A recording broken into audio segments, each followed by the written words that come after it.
তোমাদের শতকরা অঙ্কগুলো আগের দিন শেষ হয়ে গেছে। কিছু তোমাদের অ্যাসাইনমেন্ট দুদিন ধরে দেওয়া আছে, তোমরা সেগুলো করে নেবে। এরপরে যেটা তোমাদের পড়ানো হবে সেটা হচ্ছে মিশ্রণ চ্যাপ্টারটা পড়ানো হবে। এই মিশ্রণ ছাড়া বোধহয় তোমাদের আরেকটা বোধহয় চ্যাপ্টার আছে, যেন একটা দুটো হয়তো থাকতে পারে। যাই হোক, মিশ্রণ আপাতত শুরু হচ্ছে। তো এখন এই মিশ্রণ কী এটা জানতে হবে। মিশ্রণ কী দেখো, আমরা প্রতিদিন বাড়িতে অনেকেই, অবশ্য সব বাড়িতে সবাই সব দিন খায় না, শরবত কিন্তু অনেকেই খায়। তো শরবত তো শুধু জল দিয়ে হয় না, জলের সাথে আরও কিছু কিছু জিনিস মেশানো হয়। যেমন খুব সামান্য লবণ দিতে হয় তাতে, আর কিছু চিনি দিতে হয়। আবার একটু টক ভাব আনার জন্যে তাতে লেবুর রস দেওয়া হয় বা সাইট্রিক অ্যাসিড দেওয়া হয়, গুঁড়ো পাওয়া যায়, ডাস্ট, সেভাবে আমরা শরবত খাই। তার মানে দেখো, শরবতটা তৈরি করা হচ্ছে কতগুলো জিনিসকে মিশিয়ে, এটা নির্দিষ্ট অনুপাতে মেশানো হয়। যেমন যদি এরকম হয় যে 1 বালতি জল, তাতে হয়তো 1 চামচ চিনি দিয়ে দিল, কি 1 চিমটে নুন দিয়ে দিল, আর একটু সাইট্রিক অ্যাসিড দিয়ে দিল, তাহলে কি সেটা শরবত হবে? হবে না। তো শরবত হতে গেলে পরিমাণ মতো একটা নির্দিষ্ট পরিমাণে দিতে হবে, যাতে তার স্বাদ বজায় থাকে, শরবত খাচ্ছি বলে মনে হয়। আবার খুব বেশি মিষ্টি হয়ে গেলেও সেটা খুব মুশকিল, মানে চিনির পরিমাণটা যদি খুব বেশি হয়ে যায় সেক্ষেত্রে মুশকিল। তো এইরকম বিভিন্ন ওইভাবে আমরা মিশিয়ে, তো সাধারণত তোমাদের অঙ্কগুলোতে এখানে যে মিশ্রণ চ্যাপ্টারে যে অঙ্কগুলো পাবে সেখানে দেখবে চিনি আর জল এই দিয়েই শরবত এগুলো বলা আছে। চিনি জল দিয়ে শুধু শরবত হয় না, চিনি জল তার সাথে সামান্য নুন তো দিতেই হয়। তো অ্যাকচুয়ালি চিনিটা কম করে দিয়ে একটু নুনটা একটু বেশি দিলে সেটা স্যালাইনের কাজ করে। স্যালাইন ওয়াটার তুমি জানো, মানুষ যখন অসুস্থ হয় তখন তাকে স্যালাইন দেওয়া হয়। শরীরে সোডিয়াম ক্লোরাইড, পটাশিয়াম ক্লোরাইড এগুলো কমে গেলে তখন বিভিন্ন রকম অসুবিধে হয়। সেই জন্যে সেগুলো বাইরে থেকে সাপ্লাই, মানে বাইরে থেকে সেটা গ্রহণ করা হয়, অর্থাৎ ওই স্যালাইনের আকারে। স্যালাইন সাধারণত ইনজেক্ট করা, মানে ইনজেক্ট করে দেওয়া হয়। স্যালাইন তো ওয়াটারটাকে ভোগা করে খেতে পারবে না, স্যালাইনটা সাধারণত ইনজেক্ট করা হয়, চ্যানেল করে ইনজেক্ট করা হয়। সেইভাবে স্যালাইন আমরা গ্রহণ করে থাকি। স্যালাইনের প্রধান উপাদান কিন্তু জল আর নুন, কেননা নুনেতেই ক্যালসিয়াম ক্লোরাইড, সোডিয়াম ক্লোরাইড এগুলো থাকে। তো সেইটা ম্যাগনেসিয়াম ক্লোরাইড এগুলো থাকে নুনেতে। সাধারণ লবণ, মানে শুধু সোডিয়াম ক্লোরাইডটা নুন নয়, তার সাথে আরও কিছু মেশানো থাকে। শুধু সোডিয়াম ক্লোরাইডটা আমরা খাই না, সোডিয়াম ক্লোরাইডের সাথে ক্যালসিয়াম ক্লোরাইড, ম্যাগনেসিয়াম ক্লোরাইড এগুলো মেশানো থাকে, সেটাই আমরা গ্রহণ করি। তো সেইটা জলে দিলে তবে সেটা স্যালাইনের কাজ করে। তো এইভাবে মিশ্রণ তৈরি করে। আরও অনেক রকম মিশ্র পদার্থ আছে, তোমরা জানো। বায়ু তো একটা মিশ্র পদার্থ। বায়ুতে বেশিরভাগ আছে নাইট্রোজেন, অক্সিজেনও আছে, তারপরে বিভিন্ন রকম আছে কার্বন ডাইঅক্সাইড, জলীয় বাষ্প ইত্যাদি, অনেক রকমের গ্যাস থাকে। বায়ু হচ্ছে একটা মিশ্র পদার্থ। এরকম মিশ্রণ, আর এগুলো হচ্ছে মিশ্র পদার্থ। অ্যাকচুয়ালি মিশ্রণ তৈরি করা হচ্ছে, মানে এগুলোতে আবার উপাদানগুলোকে পৃথক করা যায়। মানে বায়ু থেকে আমরা নাইট্রোজেন, হাইড্রোজেন, অক্সিজেন এগুলোকে পৃথক করতে পারি। কিন্তু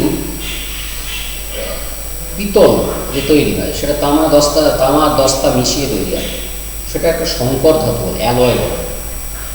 সেটা থেকে তামা দস্তাকে আলাদা করা মুশকিল। তো ওখানেও তামা দস্তা একটা নির্দিষ্ট অনুপাতে মিশালে পিতলের কোয়ালিটি ভালো হবে। সেই রকম একটা নির্দিষ্ট অনুপাত আছে, যে অনুপাতে মেশালে পিতলের কোয়ালিটি ভালো হবে।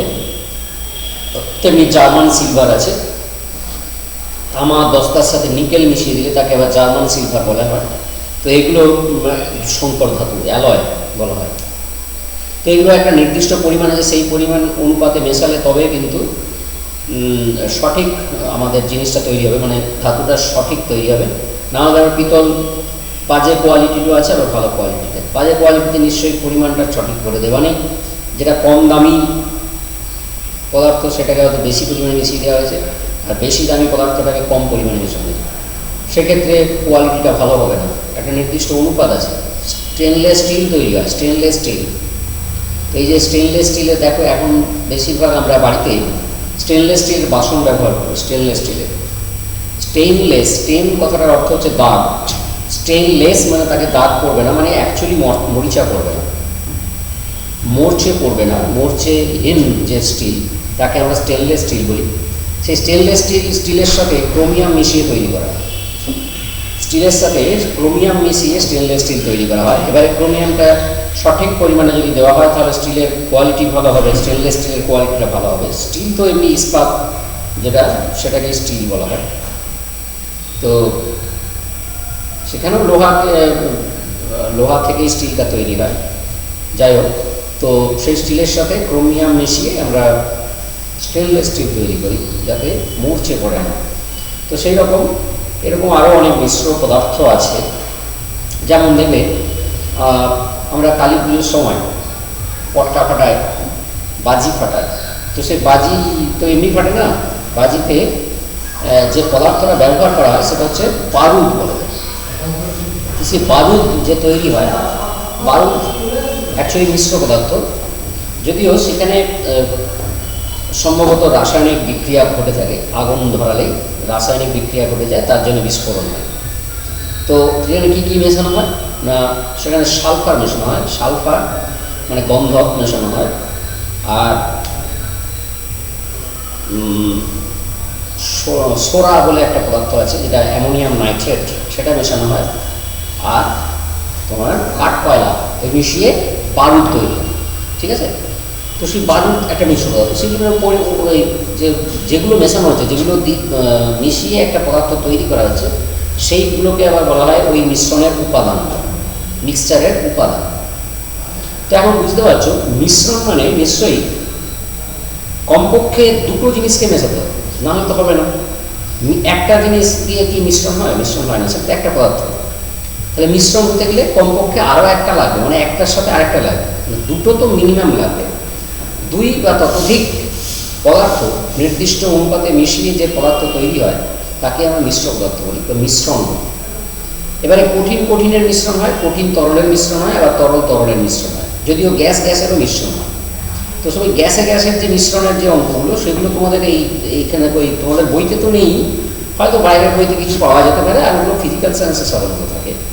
অঙ্কতে সাধারণত গ্যাসের মিশ্রণটা থাকে না। এখানে কঠিনের মিশ্রণ থাকতে পারে, কঠিন তরলের মিশ্রণ থাকতে পারে, আর তরলের মিশ্রণ থাকতে পারে। তো দুটো তরল বা তিনটে তরল একসঙ্গে মিশিয়ে একটা নতুন তরল পদার্থ তৈরি হলো, সেটা একটা মিশ্রণ হলো, সেভাবে অঙ্ক থাকতে পারে। আবার একটা কঠিন একটা তরলে মেশানো হলো, সেক্ষেত্রে সেটাকে আমরা সেটাও একটা মিশ্র পদার্থ। সেখানে কী হয় না, কঠিনের সঙ্গে অ্যাকচুয়ালি তরলের সঙ্গে কঠিন পদার্থ মিশিয়ে সেই মিশ্রণটা তৈরি করা হয়। আবার কঠিনেরও মিশ্রণ হয়, ওই যেমন বললাম sulphur sodium nitrate, ammonium nitrate আর কাঠ কয়লা মিশিয়ে বারুদ কঠিনের মিশ্রণ। তামা দস্তা মিশিয়ে পিতল তৈরি হয় বললাম। তো এগুলো তো কঠিন মিশ্রণ। ঠিক আছে, তো তাহলে এইরকম যে পদার্থগুলো পরস্পর একটার সাথে আরেকটা মিশিয়ে নতুন পদার্থ তৈরি হচ্ছে, সেইগুলোকে ওই মিশ্রণের উপাদান, এলিমেন্ট বলা হয়। ঠিক আছে, তো আবার দেখো অনেক সময় মিশ্রণটা দ্রবণ হয়ে যায়। যেমন ওই যে আমরা শরবত যেটা খাই সেটা হচ্ছে দ্রবণ, অ্যাকচুয়ালি একটা সলিউশন, দ্রবণ। তাতে আবার দুটো অংশ থাকে, দ্রাবক। তোমরা ফিজিক্যাল সায়েন্সে সম্ভবত পড়বে, বা এখনও হয়তো পড়েছো বা পরে পড়বে। দ্রাব থাকে, দ্রাবক থাকে। দ্রাবক হচ্ছে যেটা বেশি পরিমাণে থাকে, আর দ্রাব যেটা কম পরিমাণে থাকে।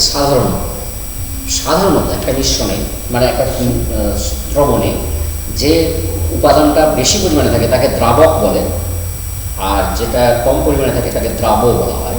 তো এরকম চিনি জলের যদি মিশ্রণ হয় তাহলে চিনিটা কম পরিমাণে থাকে, তোমরা নিশ্চয়ই জানো চিনিটা কম পরিমাণে থাকে, জলটা বেশি পরিমাণে থাকে। ওখানে জলটা দ্রাবক আর চিনিটা দ্রাবক। তো এগুলো তোমরা পরে আবার করবে। তো এখন আপাতত আমরা কিছু অঙ্ক করবো, কারণ এখানে থিওরি খুব বেশি নেই। তোমার একটা প্রশ্ন হতে পারে যে একটা মিশ্রণ তৈরি করতে গেলে কমপক্ষে কটা উপাদান লাগে। কমপক্ষে আমরা দুটো বলি, হ্যাঁ, দুটো, তিনটে, চারটে, 100টাও হতে পারে, একসঙ্গে মিশিয়ে নিতে হবে। তো সেটা দুটো তো কমপক্ষে হতেই হবে, একটা উপাদান দিয়ে আমরা একটা মিশ্রণ তৈরি করতে পারবো। ঠিক আছে, এবারে মিশ্রণে ওই যে পদার্থগুলো মিশ্রিত থাকে একসঙ্গে তাদেরকে তো বললাম উপাদান। সেই উপাদানগুলোর পরিমাণ নির্দিষ্ট অনুপাতে থাকে। যেমন মনে করো আমরা যদি একটা বলি যে শরবতে, এক প্রকার শরবতে বলা যায়, সব শরবতে এটা হবে না, এক প্রকার শরবতে,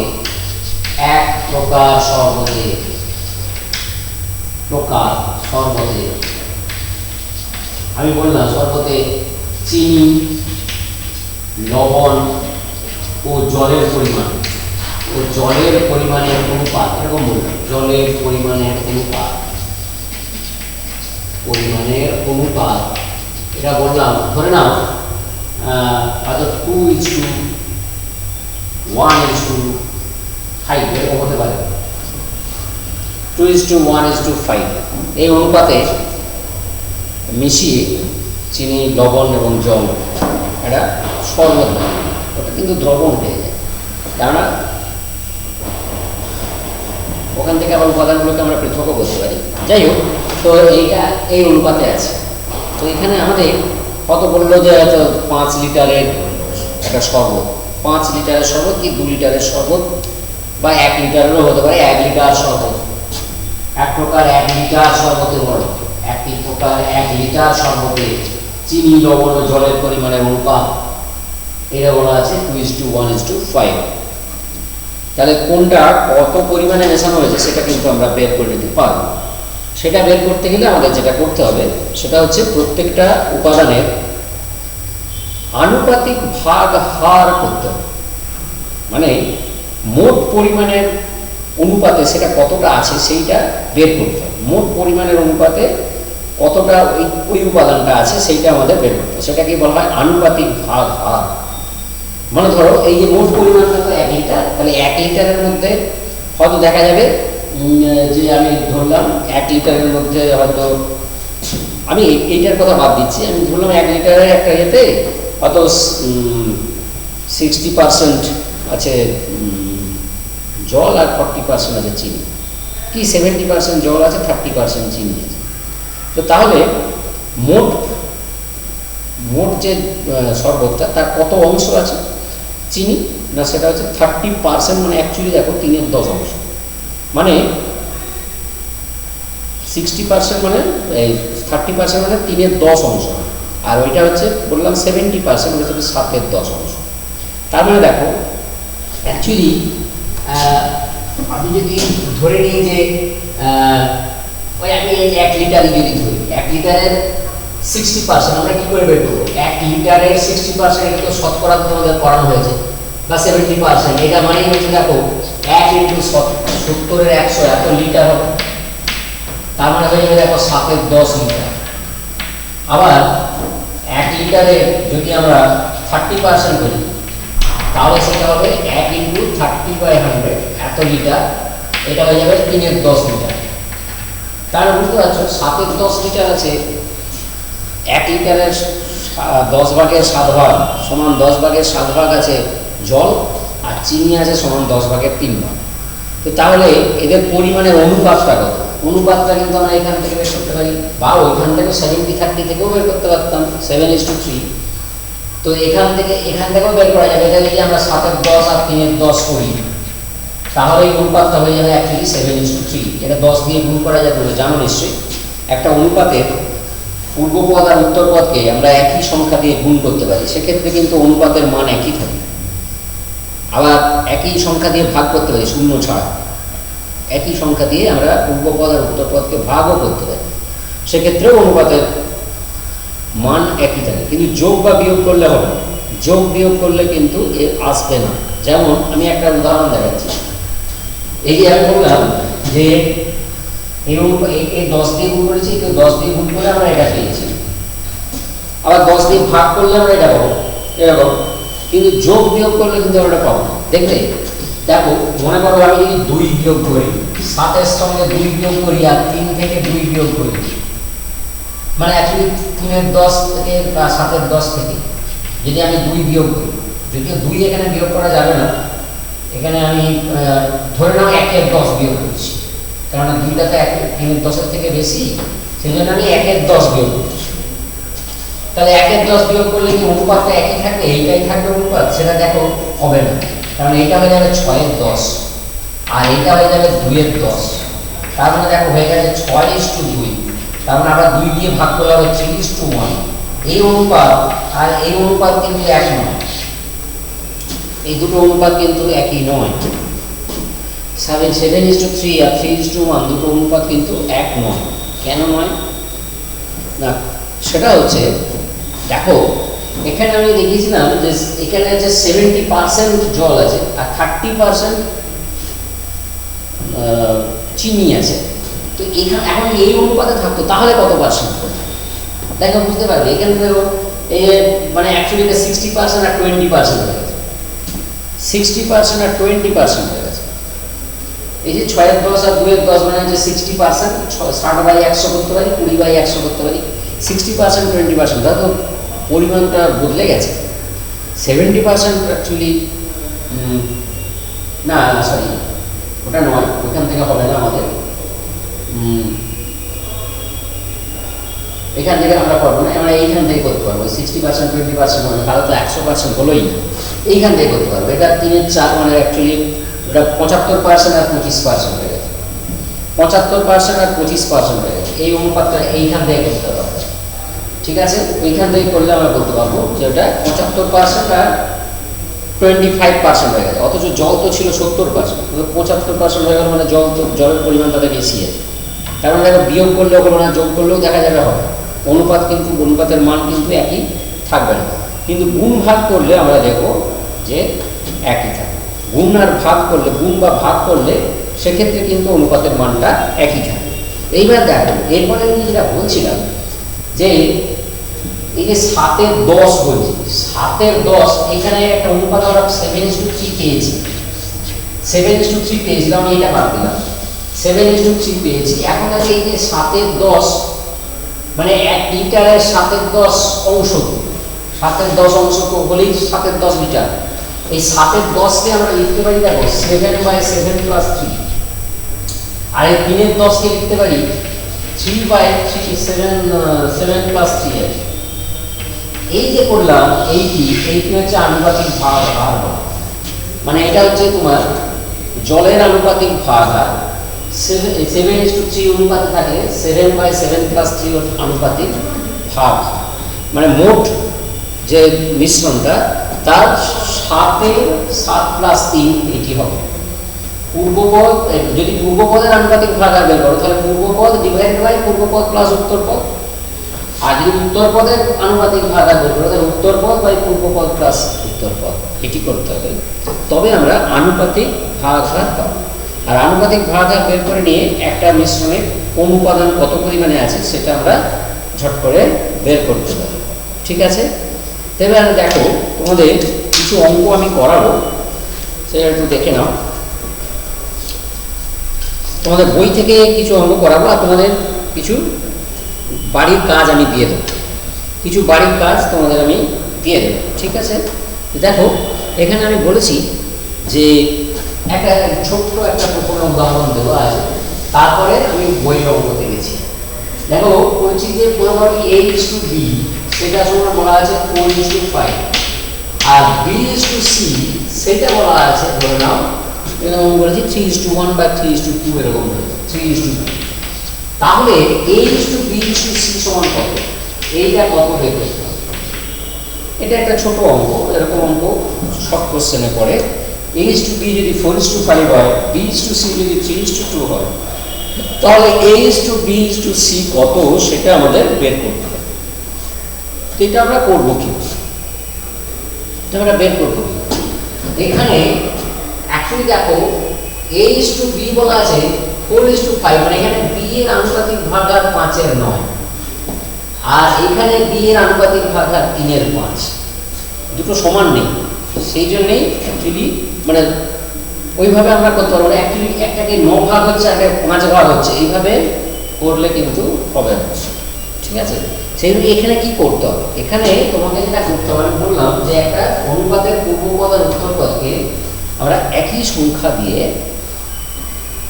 গুণ করতে পারি বা ভাগ করতে পারি, ঠিক আছে, গুণ বা ভাগ করতে পারি। তো সেক্ষেত্রে দেখো এখানে আমরা গুণ করে দেবো, ঠিক না, এই উত্তরপদ এখানে যেটা উত্তরপদ এখানে সেটা পূর্বপদ, মানে এমনভাবে করবো ওই যে পূর্বপদ আর উত্তরপদ দেখো দুটো আলাদা আছে, আমরা ওদের লসাগু করবো। লসাগু করলে কত হয় না 15, ঠিক আছে, 5 আর 3 লসাগু করলে 15। তো 15 করতে গেলে এই এর উত্তরপদটাকে যদি আমি 15 করতে চাই আর এর পূর্বপদটাকে যদি আমি 15 করতে চাই, তাহলে এই অনুপাতকে কত দিয়ে গুণ করবো আর এই অনুপাতকে আমরা কত দিয়ে গুণ, মানে পূর্বপদ উত্তরপদ কত দিয়ে গুণ। দেখো এটা 15 করতে গেলে 3 দিয়ে গুণ করলেই হবে, আর এইটাকে 15 করতে গেলে 5 দিয়ে গুণ করলেই হবে, ঠিক আছে। এইটাকে 15 করতে গেলে 5 দিয়ে গুণ করবো আর এটাকে 3 দিয়ে গুণ করবো, তাহলেই কিন্তু হয়ে যাবে, ঠিক আছে। দেখো কীরকম হয়, এইটাকে আমরা লিখতে পারবো এরকম 12:15, আবার এইটাকে লিখতে পারবো 15:5 দিয়ে গুণ করছি 15:10। তার মানে A:B:C কিন্তু আমরা লিখে দিতে পারবো যে 12:15:10, 12:15:10 আমরা লিখে দিতে পারবো।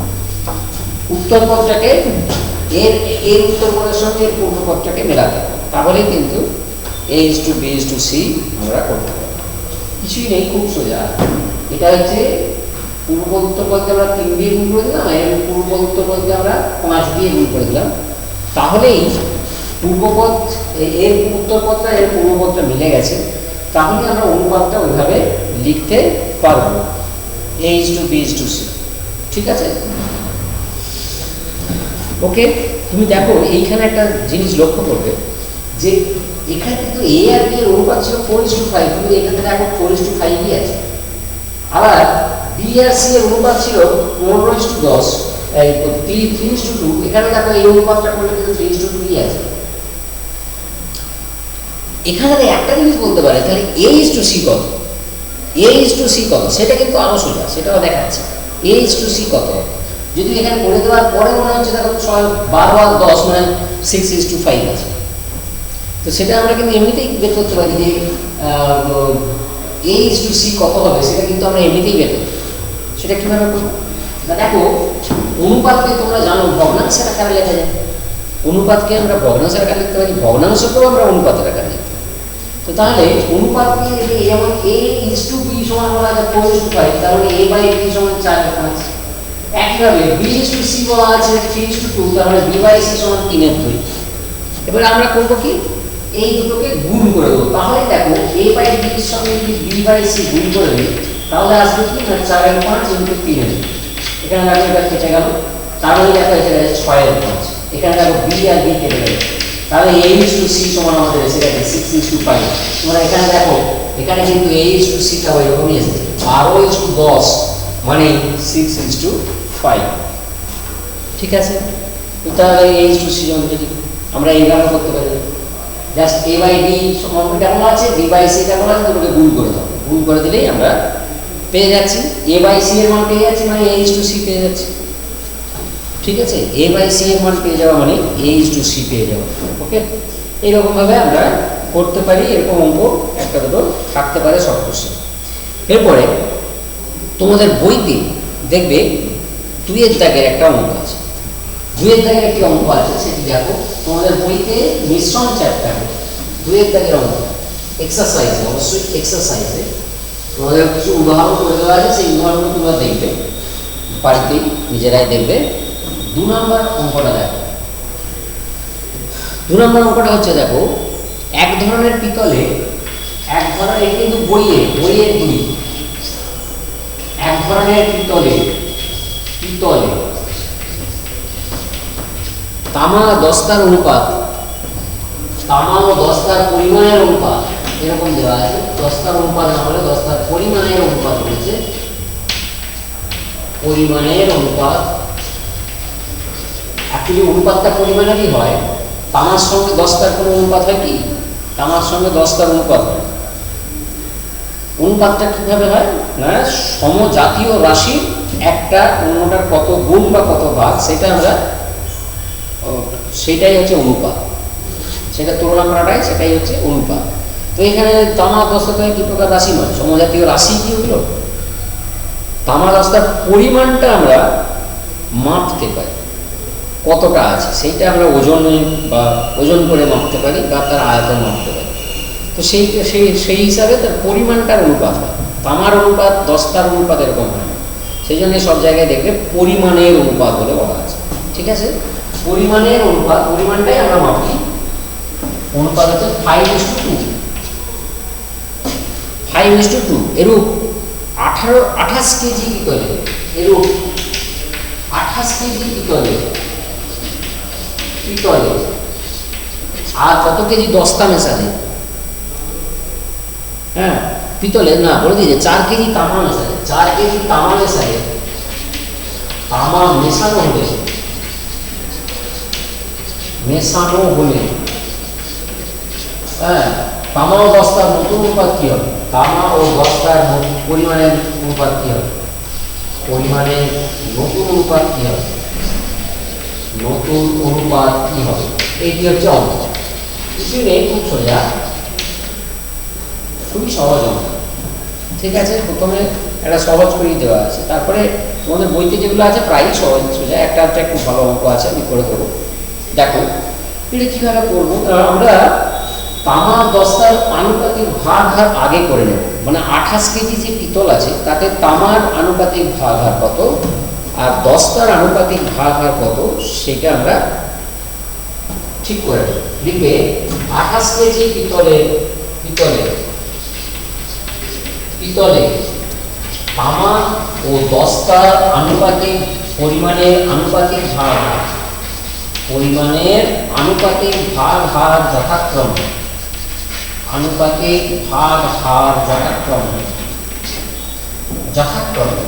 বলে দিচ্ছি, বারবার ধরে লিখবো না, সেই একবার লিখে করে দিচ্ছি, তো সেই জন্য। তাহলে তামার করলে কি হবে? 5/5 + 2 হবে। আমরা একবারে এটা লিখতে পারি 5/5 + 2, আর না হলে একবারে 5/7 এবং 2/7, এটি হবে 5/5 + 2 আর 2/5 + 2। সুতরাং 5/7 আর 2/7 মানে কি? এই 8 আনুপাতিক ভাগ হার মানে কি না, এইটার এত অংশ আছে পিতল, এই 28 কেজি পিতলের 5/7 অংশ আছে তামা আর 2/7 অংশ আছে দস্তা। তাহলে তামা কতটা আছে আর দস্তা কতটা আছে বের করে নিতে পারবো। তাহলে বলবে ওই প্রকার 28 কেজি পিতলে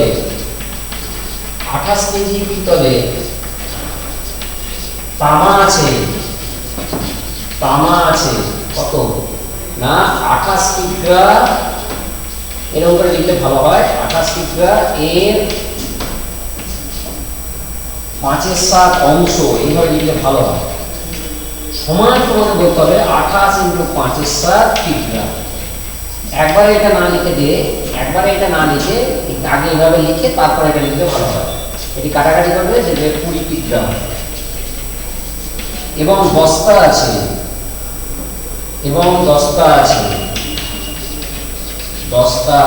কত না 28 কিগ্রা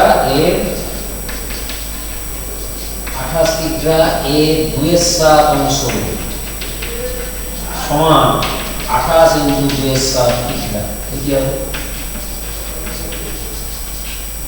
এই যে 7 × 28 মানে দেখো 8 কিগ্রা। যদিও দুটো আছে, একটা বের করে আরেকটা সেই মাইনাস করে দিলেও হয়ে যায়। 28 থেকে 20 বাদ দিয়ে দিলেও তোমার 8 কিগ্রা চলে আসবে, কিন্তু সেই মাইনাস করে করবে না, এভাবেই করবে।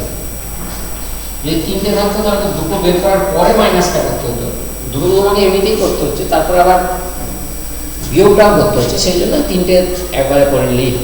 ঠিক আছে, তাহলে দেখো আমরা কিন্তু পেয়ে গেলাম তামা কতটা আছে আর পিতল কতটা আছে, তামা কতটা আছে আর দস্তা কতটা আছে। এখন বলছে ওতে আরো 4 কেজি তামা মেশানো হয়েছে। তাহলে আর যদি 4 কেজি তামা মেশানো হয়, 20 কেজির সঙ্গে 4 কেজি যোগ হয়ে যাবে, তাহলে 24 কেজি হয়ে যাবে, আর মোট মিশ্রণটা 32 কেজি হয়ে যাবে। যাই হোক, এটা 24 কেজি হয়ে যাবে, আর এটা হবে 8 কেজি থাকবে। তারপরে লিখবে যে এখন ওই পিতলে, হ্যাঁ পিতলে আরো 4 কিগ্রা তামা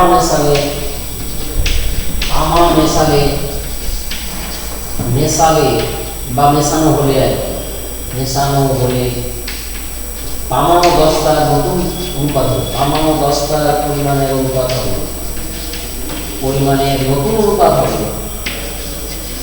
নতুন অনুপাত হবে। আমি একবারে করে দিচ্ছি, সেটা একবারে হয়ে যাবে। ওই শুধু ওই 20 সঙ্গে 4 যোগ হবে, এত কিগ্রা ইনটু এত কিগ্রা, এটা 8 কিগ্রা ছিল। এইভাবে লিখে তারপরে তুমি অনুপাতটা করতে পারো। এখানে একবারে কিগ্রাটা না লিখে সবাই 20 + 4 = 8 লিখে দেয়, কিন্তু আমি বলছি কিগ্রাটা আগে লিখবে, তারপর তো কিগ্রা ক্যান্সেল হয়ে গেল। তার মানে 24 = 8 হবে, তার মানে হবে 3:1। তাহলে দেখো এখন কিন্তু পরিমাণের অনুপাত পাল্টে গেছে। আগে ছিল পরিমাণের অনুপাত 5:2, এখন হয়ে গেছে 3:1। দুটো কিন্তু আলাদা, কেননা এখানে যদি পার্সেন্টেজ করা হয় দেখা যাবে তামাটা যে পার্সেন্টেজে ছিল এখন কিন্তু পার্সেন্টেজ বেশি হয়ে যায়, এরকম হতে বাধ্য। দেখতে পারো, দেখো এখানে 5-এর 7কে যদি আমি পার্সেন্টেজ করতাম, 5-এর 7কে যদি পার্সেন্টেজ করতাম হতো কত না, ওই 500 তো 7-7-49, 7-1-7, এইটা হতো 71 × 3-7%। মানে তামা আছে ওই অত পার্সেন্ট, ওই 28 কেজি 71 × 3-7% ছিল তামা। এখন দেখো এখন তো এইটা হয়ে গেছে 3:1 হয়ে গেছে, তার মানে 3/4 আনুপাতিক ভাগ, 3/4 × 100 করে দেখো 75% হয়ে যাবে। তার মানে আগে মোট পরিমাণের 71% একটু বেশি ছিল তামা, এখন কিন্তু 4 কেজি তামা আরো মিশিয়ে দেওয়ার জন্য কি হয়েছে, নতুন যে মিশ্রণটা হয়েছে তার 75% তামা আছে। তার মানে বুঝতে পারছো আনুপাতিক হারে বেড়ে গেছে তামা, তার যে পরিমাণের অনুপাত আর সেই আনুপাতিক হারে তামাটা বেড়ে গেছে। দুটো অনুপাত কিন্তু আর সমান নেই। এইটা যদি সমান হতো তাহলে ওইটাই আসতো, কিন্তু তা তো নেই। যেহেতু অনুপাত পাল্টে গেছে তার পার্সেন্টেজও পাল্টে গেছে, মানে কত পার্সেন্ট আছে সেই পরিমাণটাও পাল্টে গেছে। ওকে, এটা কিন্তু খেয়াল করবে। ওকে, এরপরে 6 নম্বর তোমাদের যে 6 নম্বর যে প্রশ্নটা আছে সেইটা করো। বইয়ের 6 নম্বর অঙ্কটা সেটা এবারে হবে।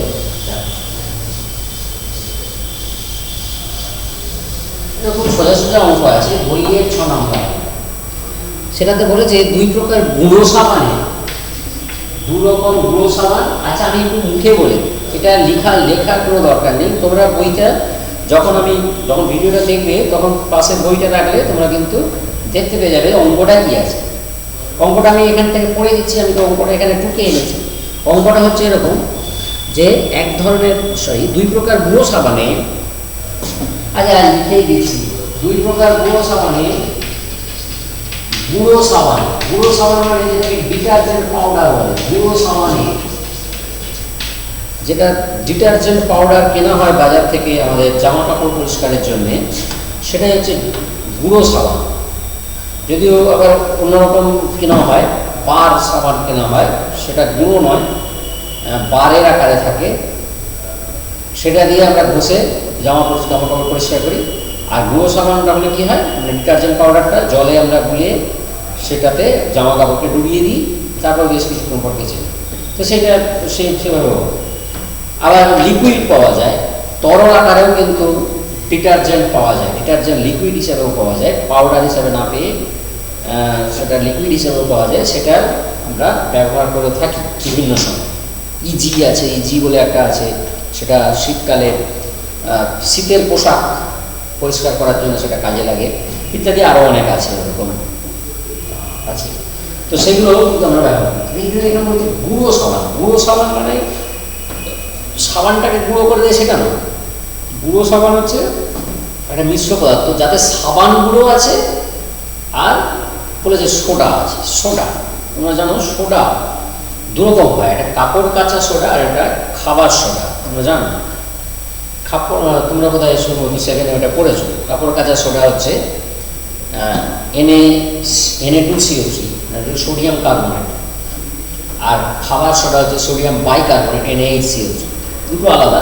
একটা আমরা ওই খাবার সোডাটা আমরা খাবারের মানে রান্না করার সময় বিভিন্ন জায়গায় ব্যবহার করি, আমি ঠিক জানি না আমার হ্যাঁ চপ দোকানে চপেতে দেয় আমি দেখেছি, মানে ওটাতে সে যখন এটা মাখে তখন তাতে কিছুটা ওই খাবার সোডা যোগ করে, আমি দেখেছি ওটাতে নাকি বলে ফুলে, ভালো ফুলে চপটা ভালো ফোলে এটা বলে। আবার অনেক সময় কিছু শক্ত জিনিস মনে হয় সম্ভবত কিছু শাকটা কাজে যদি শক্ত রক্ত হয়ে গেলে তাতে কিছুটা খাবার সোডা দিয়ে জলে কিছুটা খাবার সোডা দিয়ে যদি জলে সেদ্ধ করা হয় তাহলে ভালো সেদ্ধ হয়। কিন্তু ডালেতেও অনেক সময় দিতে পারে, এরকম সময় দেয়, মানে যদি সিদ্ধ হতে একটু অসুবিধা হয় সেক্ষেত্রে খাবার সোডাটা দিলে তাড়াতাড়ি সেদ্ধ হয়ে যায়। সম্ভবত সেক্ষেত্রে বোধ হয় জলের পূর্ণাঙ্গটাকে বাড়িয়ে দেয়, সেই জন্যে জলের পূর্ণাঙ্গটাকে বাড়িয়ে দেওয়ার জন্যই কিন্তু সেদ্ধটা ভালো হয়ে যায়।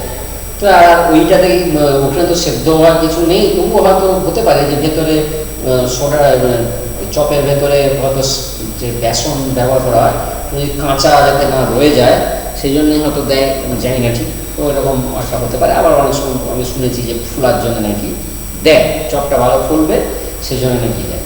যাই হোক, খাবার সোডা দেবে। এখানে আমরা অ্যাকচুয়ালি কাপড় কাচা সোডা, এখানে ডিটারজেন্ট পাউডারে যেটা থাকে সেটা হচ্ছে কাপড় কাচা সোডা, হ্যাঁ সোডিয়াম কার্বনেট। তো সেটা হচ্ছে গুঁড়ো সাবানে এখানে বলা আছে যে সোডা ও সাবান গুঁড়োর পরিমাণের অনুপাত, সোডা ও সাবান গুঁড়োর পরিমাণের অনুপাত, সাবান গুঁড়োর পরিমাণের অনুপাত বলা আছে 2:3 এবং 4:5 যথাক্রমে। দুই প্রকার বলে যথাক্রমে 2:3 এবং 4:5, 2:3 এবং 4:5। মানে দেখো সোডা এতে আছে 40%, 2/5 × 100 করলে 40% হবে, আর এতে মোটামুটি 4/9 × 100 করলে 400/9, এটা কিন্তু 40%-এর বেশি আছে, এটাতে 40%-এর বেশি আছে। 9×4=36, 9×4=36, 44%-এরও বেশি আছে, 44.4/9% এইটাতে আছে। তার মানে বুঝতে পারছো বেশি পরিষ্কার অ্যাকচুয়ালি করবে এই মানে দ্বিতীয় প্রকার যে গুঁড়ো সাবানটা সেটা কিন্তু তাতে পরিষ্কার বেশি, সোডাটা যাতে বেশি থাকবে সেটাতে বেশি পরিষ্কার মানে তাড়াতাড়ি পরিষ্কার হবে। কিন্তু সেক্ষেত্রে বোধহয় জামা কাপড়ের ক্ষতি হয়, ওটা হয় বোধহয়, আমি জানি না ঠিক, আমি বলতে পারছি না, ফিজিক্সের স্যারেরা ভালো বলতে পারবেন। হ্যাঁ জামা কাপড়ের তো ক্ষতি অবশ্যই হবে, ভালো পরিষ্কার করে দেওয়া মানে সেটা জামা কাপড়ের 12টা বাজে, এই হচ্ছে ভালো যা কিছু সেক্ষেত্রে আবার কিছু খারাপও আছে। খেতে ভালো অথচ দেখা যাবে সেটা আমাদের ক্ষতি করে, সেরকম হয়। বেশ মশলাদার খাবার তুমি খাও, খেতে খুব ভালো লাগবে কিন্তু সেটা পেটের 12টা বাজে ইত্যাদি। অথচ তুমি এমনি সাধারণ খাবার খাও, দেখবে তাতে তোমার পুষ্টিও হবে এবং হয়তো খেতে অতটা ভালো লাগবে না কিন্তু সেটা তোমার শরীরের পক্ষে ভালো, ঠিক আছে। তো এরকম হয়, হ্যাঁ এরকম কিন্তু হয়, খেতে ভালো না লাগলেও শরীরের পুষ্টি দেয় ভালো, সেরকম হয়। আচ্ছা, তো এখানে বলা আছে এরকম বলা আছে এই দুই প্রকার গুঁড়ো সাবান বলা আছে যে হ্যাঁ যদি প্রথম প্রকারের 10 কেজির সঙ্গে দ্বিতীয় প্রকারের 18 কেজি মেশানো হয়, যদি প্রথম প্রকারের 10 কেজির সঙ্গে 10 কিগ্রার সঙ্গে দ্বিতীয় প্রকারের 18 কেজি মেশানো হয়, 18 কেজি কিগ্রা মেশানো হয়, তবে নতুন গুঁড়ো সাবানে হয়, তবে নতুন গুঁড়ো সাবানে সোডা ও সাবান গুঁড়ো সাবানে সোডা ও সাবান গুঁড়োর পরিমাণের অনুপাত কী হবে? সোডা ও সাবান গুঁড়োর পরিমাণের অনুপাত কী হবে? সাবান গুঁড়োর পরিমাণের অনুপাত কী হবে? সাবানটাকে বোধ হয় 40 সব থাকে, সাবানে পরিমাণের অনুপাত কী হবে, সেটাই আমাদের দেহের ময়লাকে তুলে দেয়। অনুপাত কী হবে, এই বের করতে হবে। তাহলে দু ধরনের ডিটারজেন্ট, একটাতে সোডার পরিমাণ কম আছে, একটাতে সোডার পরিমাণ বেশি আছে, সেইটা আমরা দেখতেই পাচ্ছি বেশি আছে। তো যাই হোক, তো আমরা তোমরা আনুপাতিক ভাগ করেও দেখতে পারো যে বেশি আছে। একটা দেখো 2-5 আর একটা হচ্ছে 4-9। তোমরা যদি আর এইটা এই দুটো ভগ্নাংশের তুলনা করো, সেক্ষেত্রে দেখা যাবে এইটা এটার থেকে বেশি, মানে দ্বিতীয় প্রকারেরটা বেশি, মানে এটা এর থেকে লেস দেন। তোমরা করে দেখতে পারো। এমনিতে দেখো না, যদি আমরা সাধারণ ভাগ বিশিষ্ট করে দিই, তাহলে এইটা তোমার হবে 18-45 আর এইটা হবে 20-45। তাহলে দেখতেই পাচ্ছ যে 18-45টা 20-45-এর থেকে ছোট। ঠিক আছে, তার মানে বোঝা যাচ্ছে যে দ্বিতীয় প্রকারে সোডাটা বেশি আছে। যাই হোক, তো আমাদের তো ওইটা কাজ না, আমাদের কাজ হচ্ছে যে নতুন যে মিশ্রণটা তৈরি হবে, প্রথম প্রকারে 10 কেজির সঙ্গে দ্বিতীয় প্রকারে আমরা 18 কেজি মিশিয়ে দেবো, তাহলে যে নতুন মিশ্রণটা তৈরি হলো তাতে ওই সোডা সাবানগুলোর পরিমাণের অনুপাতটা কী হবে। তো এখানে একটা জিনিস পরিষ্কার যে একটাতে সোডা আমি বলেছিলাম যে এটাতে আছে তোমার 40%, এতে 44-এর বেশি, 44%-এর বেশি। তার মানে যখন মিশিয়ে দেওয়া হবে না, তখন এটি 40টা হয়তো একটু বাড়বে, কিন্তু 44টা থেকে একটু কমবে। তার মানে কিছুটা এটা সোডার যে পরিমাণের অনুপাতটা কিছুটা কমবে, যদিও আবার হ্যাঁ সেক্ষেত্রে তো সমান তো মেশানো হয়নি। এখানে তো 10 কেজির সঙ্গে 18 কেজি মেশানো হয়েছে, তারা হয়তো সোডার হয়তো আনুপাতিক হারটা আরও বেড়ে যায়, কেননা দ্বিতীয় প্রকারটাতেই বেশি সোডা আছে আর সেটাই বেশি পরিমাণে মেশানো হচ্ছে। তার মানে হ্যাঁ সোডার পার্সেন্টেজ বেড়ে যাবে। দেখবে আমরা পরে দেখাবো, দেখবে যে সোডার পার্সেন্টেজটা বেড়ে যাবে। যদি এটা হতো এইটা 18 কেজি, প্রথমটা 18 কেজির সঙ্গে দ্বিতীয়টা 10 কেজি মেশানো হতো, তাহলে কিন্তু সোডার পরিমাণটা কমতো। এখন উল্টোটা হয়েছে, সেই জন্য সোডার এমনি পার্সেন্টেজ কিন্তু বেড়ে যাবে, দেখতেই পাবে, কেননা বেশি আরও সেটা ভালো যাতে পরিষ্কার হয় সেই জন্য এরকম করেছে, যাতে আরও তাড়াতাড়ি জামা কাপড় যাতে নষ্ট হয়ে যায়, তাহলে নতুন জামা কাপড় কিনবে ইত্যাদি, এই জন্যই। আর বেশি ভালো যদি ছেড়ে যায় কোনো গুঁড়ো সাবানগুলোতে, গুঁড়ো সাবান যদি বেশি ভালো পরিষ্কার করে, তাহলে সেটাই মানুষ বেশি কিনবে। জামা কাপড় তো পরিষ্কার হয়ে গেলো, আর বাকি যা ক্ষতি হলো সেটা দেখা যায়। তো যাই হোক, সেইভাবে কেন আমরা দেখাতে পারি অঙ্কটা করে, যে অঙ্কটা করে তোমরা দেখতেও পাবে যে সোডার অনুপাতটা কিন্তু সোডার পার্সেন্টেজ কিন্তু বেড়ে গেছে, দেখতে পাবে। দেখো আমরা এখানে লিখবো, একবারে লিখে দিচ্ছি, প্রথম প্রকার গুঁড়ো সাবানে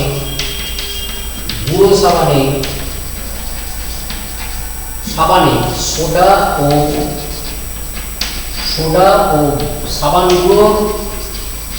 সাবানগুলোর আনুপাতিক ভাগ হার যথাক্রমে, এটা আগে লিখে দিলে ভালো হয়। যথাক্রমে দেখো এখানে সোডা সাবানগুলোর আনুপাতিক ভাগের একটা 2-5 হবে, একটা 3-5 হবে, তাহলে লিখো 2-5 ও 3-5। এরপরে কোনটা কত আছে ওই প্রথম প্রকার লিখবে। প্রথম প্রকার এটা একটু লিখে করতে হয়, পাটিগণিতের অঙ্ক। প্রথম প্রকার বলবে 10 কেজি জি, দেখো 10 কেজি গুঁড়ো সাবানে সোডা আছে আর সাবান গুঁড়ো আছে, এই দুটো আলাদা বের করবে। দেখো এটা হচ্ছে 10 কিগ্রা এর 2/5 অংশ, এখানে জায়গা খুব কম আছে, সেই জন্য আমি একবারে লিখে দিচ্ছি। আচ্ছা লিখে দিচ্ছি 10 × 2/5 কেজি, এটা দেবে 5 × 10 মানে 4 কেজি হবে। আর এখানে হবে 10 কিগ্রা এর 3/5 অংশ, সেটা হয়ে যাবে 10 × 3/5 কেজি। তার মানে কত হবে, এটা 5 × 10 6 কেজি। একটা হলো প্রথম প্রকারের 10 কেজিতে কোনটা কত থাকবে বের করা হলো। ঠিক একইভাবে দ্বিতীয় প্রকারটা বের করা হবে, আবার এরকম 3টে লাইন এরকম হবে। এই ধরনের আরো তিনটে লাইন হবে, তারপরে আবার করতে হবে। এবার বলবে দ্বিতীয় প্রকার। দ্বিতীয় প্রকার গুঁড়ো সাবানে, গুঁড়ো সাবানে সোডা ও সাবান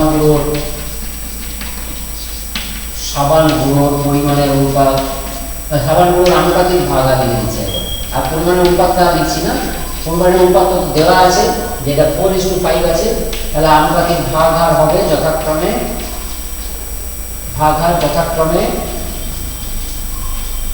একটা হবে 4/9 আর একটা হবে 5/9, 4/9 এবং 5/9, এটি হলো। তাহলে এবার বলবে যে দ্বিতীয় প্রকার 18 কেজি, দ্বিতীয় প্রকার 18 কেজি বলা আছে। 18 কেজি গুঁড়ো সাবানে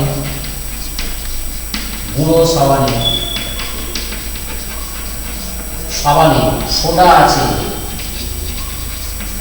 আর এবং সাবান গুঁড়ো আছে, একবার লিখে দিচ্ছি, তারপরে ওইটা করছি।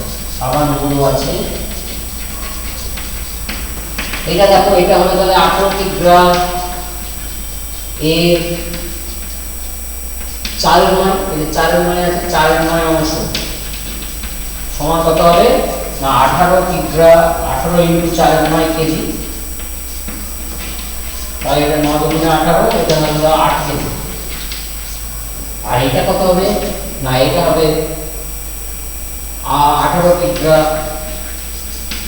এর 5/9 অংশ সমান 18 × 5/9 কেজি, 9 × 18 সমান হচ্ছে 10 কেজি। দেখা গেছে, তাহলে এইটা হয়ে গেল মোট 4 আর 8 12 কেজি, এইটা হয়ে গেল 6 আর 10 16 কেজি। তার মানে এবার লিখলে নতুন গুঁড়ো সাবানে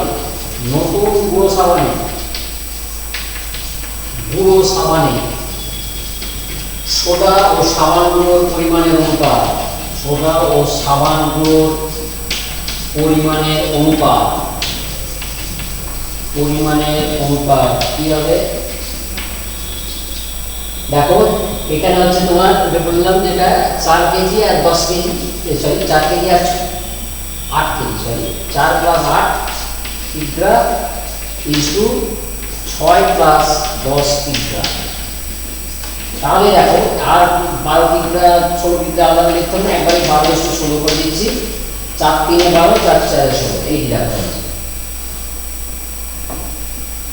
বোঝা গেছে।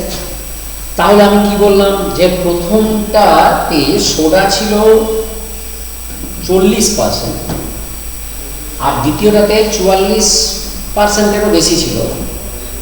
প্রথমটা কম মিশিয়ে, প্রথমটার পরিমাণটা কম নিয়ে দ্বিতীয়টার পরিমাণ বেশি নিয়ে একটা মিশ্রণ তৈরি করা হয়েছে।